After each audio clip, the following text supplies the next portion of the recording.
हरे अतिवेलतया तव दुर्विषहैरनुवेलकृतैरपराधशतैः भरितं त्वरितं वृषशैलपते परया कृपया परिपाहि हरे अधिवेङ्कटशैलमुदारमतेर्जनताभिमताधिकदानरतात् परदेवतया गदितान्निगमैकमलादयितान्न परं कलये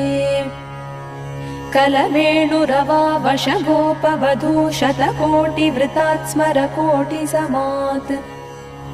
प्रतिवल्लविकाभिमतात् सुखदात् वसुदेवसुतान्न परं कलये अभिरामगुणाकरदाशरथे जगदेकधनुर्धर धीरमते